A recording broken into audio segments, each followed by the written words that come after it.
আজকে আপনাদেরকে একটা মাছের মশলা তৈরি করে দেখাচ্ছি। এই মাছের মশলাটা আপনারা সিম্পল মাছের ঝোল অথবা মাছ ভুনায় দিলে কিন্তু তার স্বাদ দ্বিগুণ বেড়ে যায়।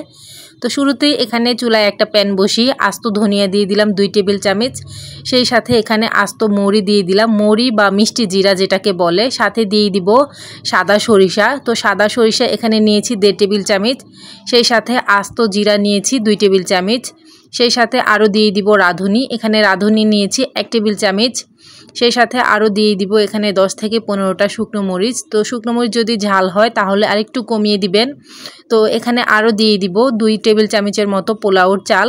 তো সেই সাথে এখানে আমি 3টার মতো তেজপাতা এখন ছোট করে কেটে দিচ্ছি, এতে করে ব্লেন্ড করতে সুবিধা হবে।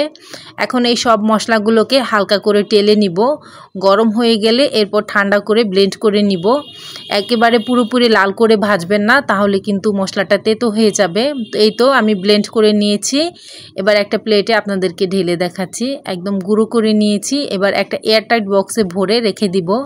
যে কোনো সিম্পল মাছের ঝোল অথবা মাছ ভুনায় এই মশলাটা দিলে মাছের টেস্ট কিন্তু দ্বিগুণ বেড়ে যায়। তো আপনারাও এভাবে বাসায় তৈরি করতে পারেন। একবার তৈরি করে অনেক দিন সংরক্ষণ করে রাখা যায়। আশা করছি আজকের এই টিপসটি আপনাদের কাছে অনেক বেশি ভালো লাগবে।